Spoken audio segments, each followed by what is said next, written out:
think of when you hear the words Valentine's or love. He said corporate conspiracy, ladies and gentlemen. Our headliner tonight, Dan Weber, everybody!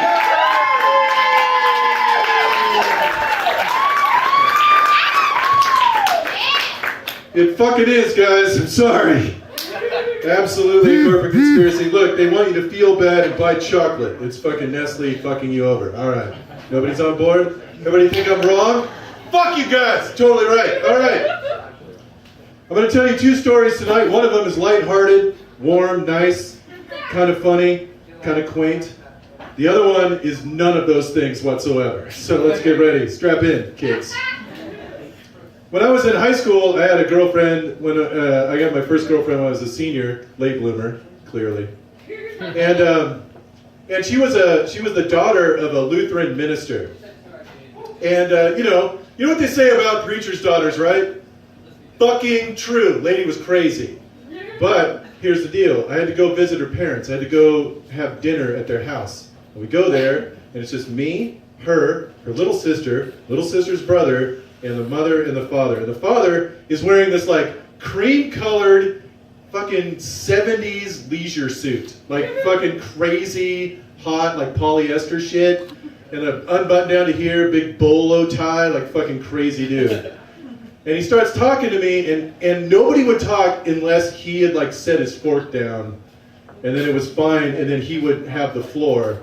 So at one point he set his fork down, he's like, hey Dan, I have an army of seraphim that protect me all the time. And I was like, what are you talking about? He's like, yeah, I have an army of angels that follow me everywhere, and lucky for everyone, I only use them for defense, so I can't be shot, stabbed, punched, nothing. I'm impervious to damage. And then he picked up his fork and just started eating roast beef and shit. And everybody else picks up their fork, starts eating again. And then he set his fork down again.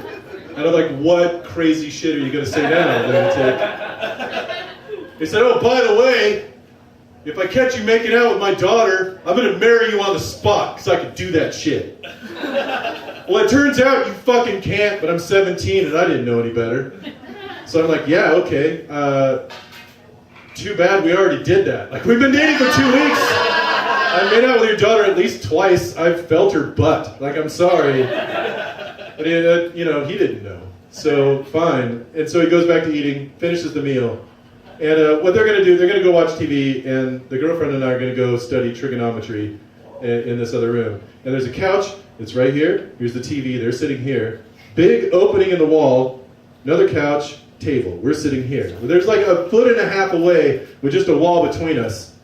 And I'm reaching over and I'm massaging my girlfriend's neck, because your first girlfriend, you never take your hands off of them if you can help it. Okay?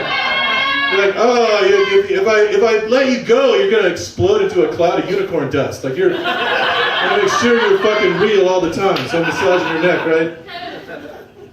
And that goes on for like a couple minutes. I'm down, like it's like skin on skin. That's hot for a 17-year-old who's never touched anything else before. I'm like, yes, your neck, sweet. She leans in, she kisses me on the cheek, and whispers in my ear, you should go 9 inches lower.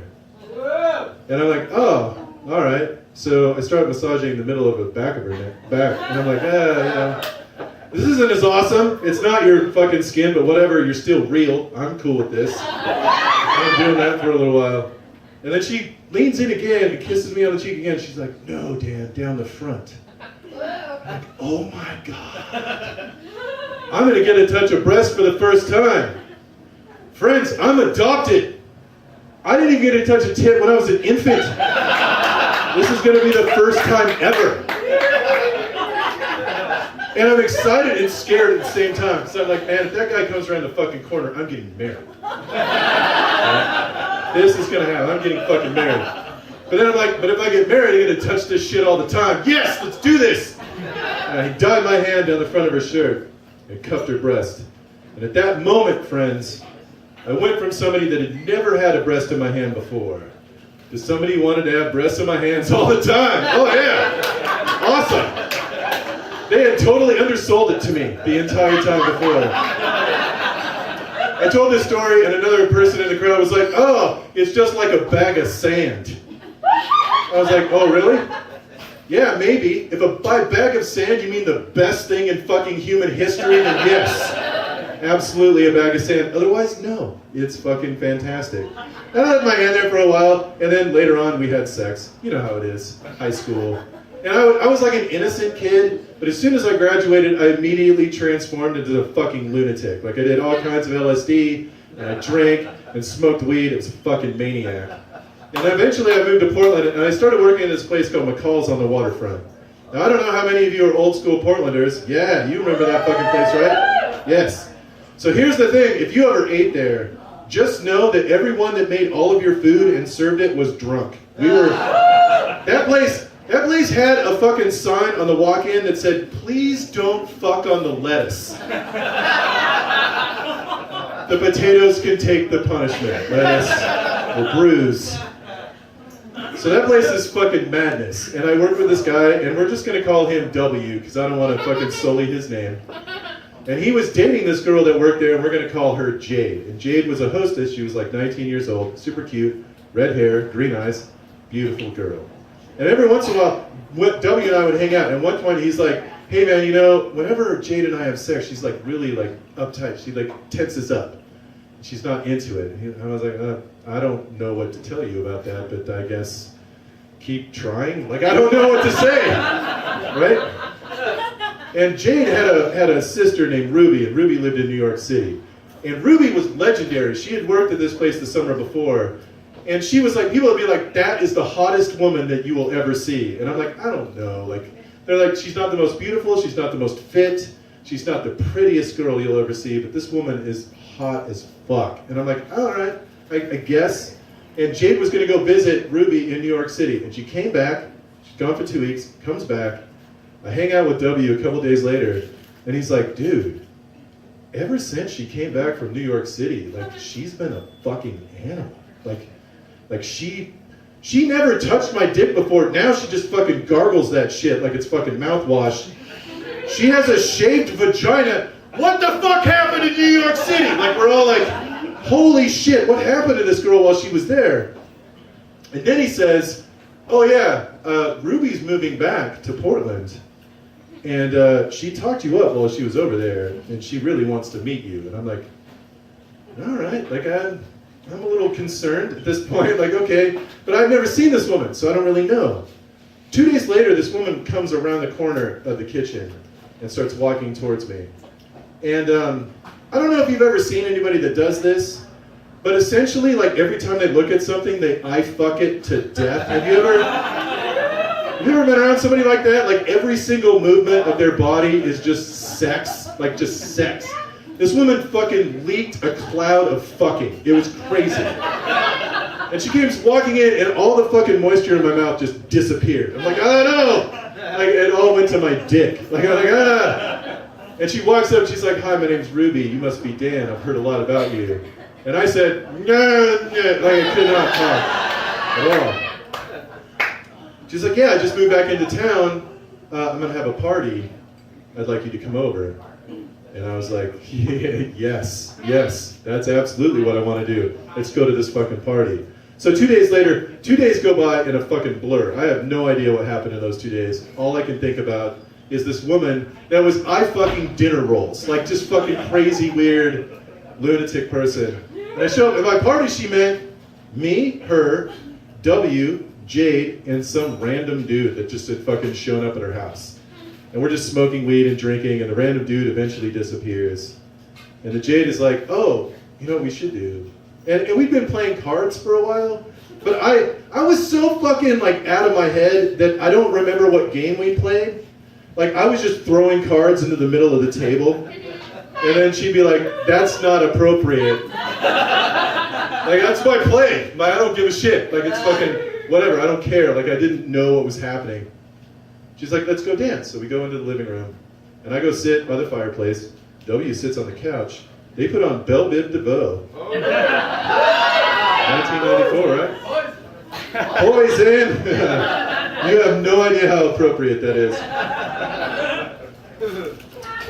And they start dancing, and at first they're dancing, and they're like, you know, they're both like dancing around in the room, and you can tell that Ruby has been a stripper because she's fucking really good at this, as she is at everything else. Like, oh my god, like I'm sitting there and I'm like freaking out. I'm like, oh my god, I'm gonna have sex with this woman. I cannot fucking wait. This is gonna be the greatest fuck I'm ever gonna have. This woman knows everything about this.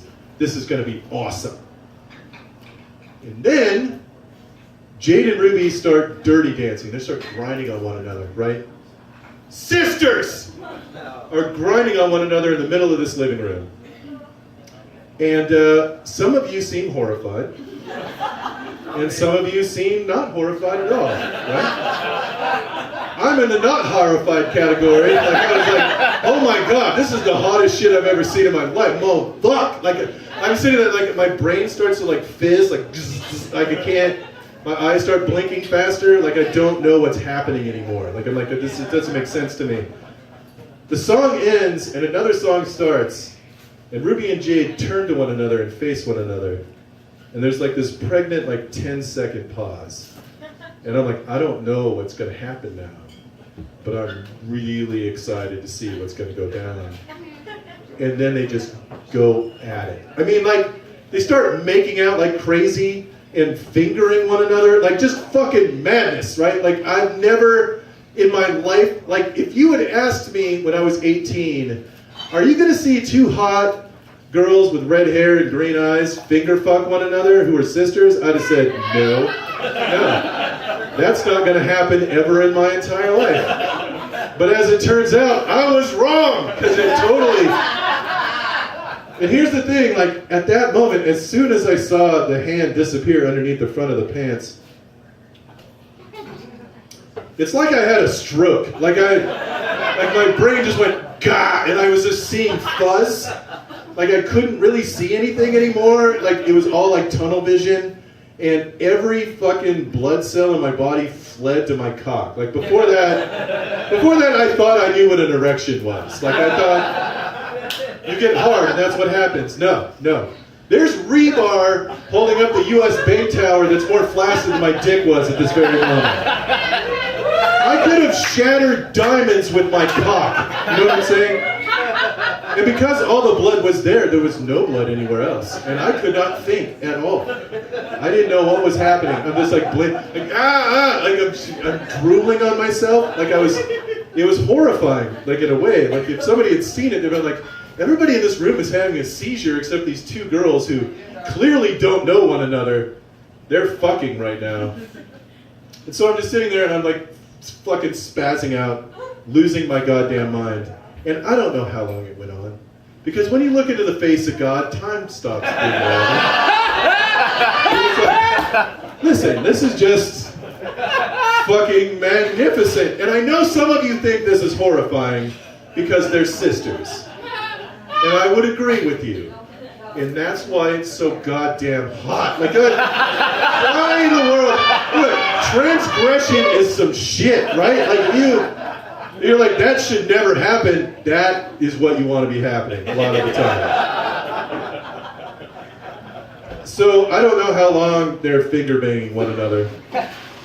But eventually W can't take it anymore.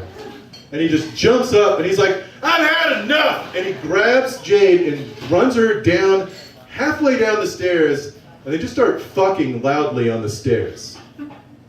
And Ruby, without blinking or missing a beat, just like walks over to the couch, sits down like nothing has happened, pats the fucking couch next to her with the hand that was just inside of her sister, and says, why don't you come over here and tell me about yourself? And I'm like, I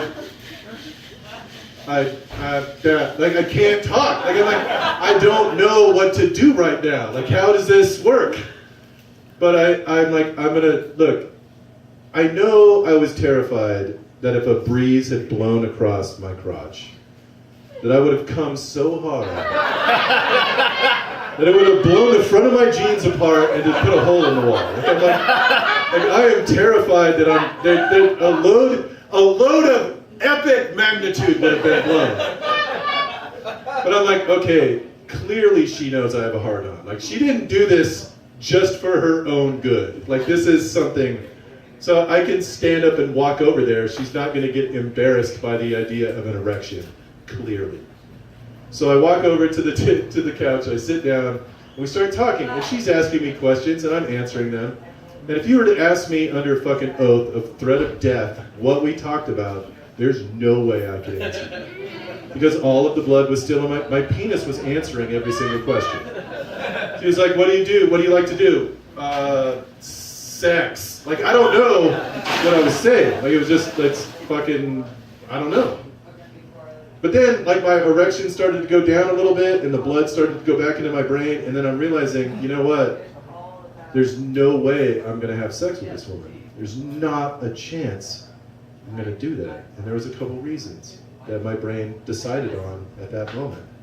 The first one is, hey, if you're the kind of girl that will finger fuck her sister, why, I'm guessing that something happened to you in your childhood that made you do that. Like, that's, and I'm not gonna become part of the problem. I'm gonna make you know that not all men are horrible people.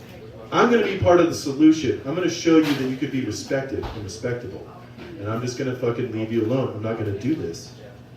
And the other part of my brain was like, look, Dan, you are not up to the task of pleasing a woman that will finger bang her sister. Like this. There is no way you're gonna pleasure this woman. She is obviously next level fucking. Like, you're not at all on that fucking radar. Like, she's playing a different sport than you normally do. Now look, I have a 3rd degree black belt in cunnilingus. I'm fucking good at that.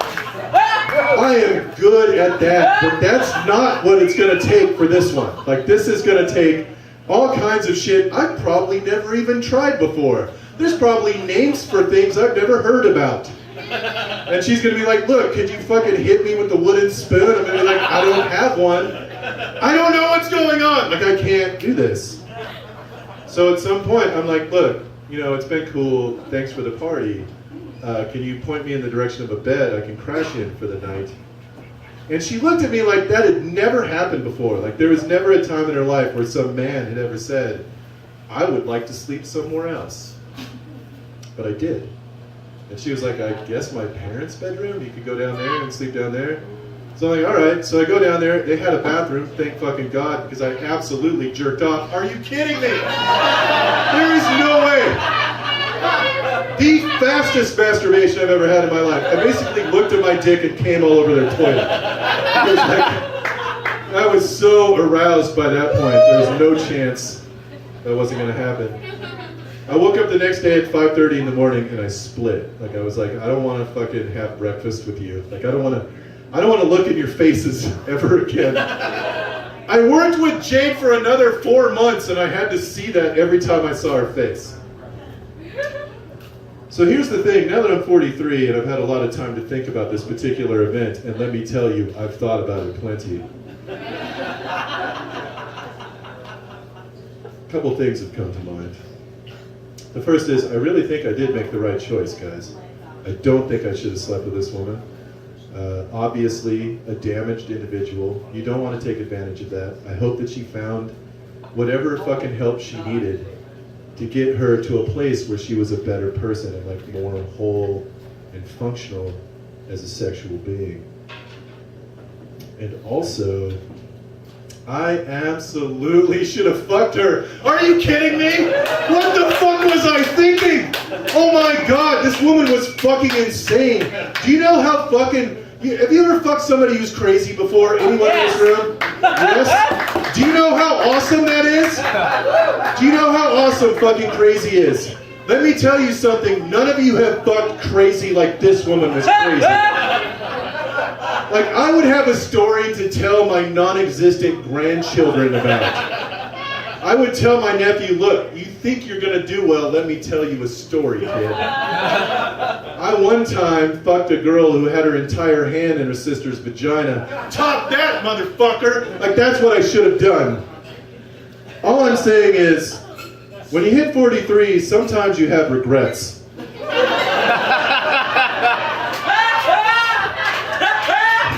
And that is absolutely one of mine. Thank you for listening to that horrific fucking story. You guys have been great. Good night.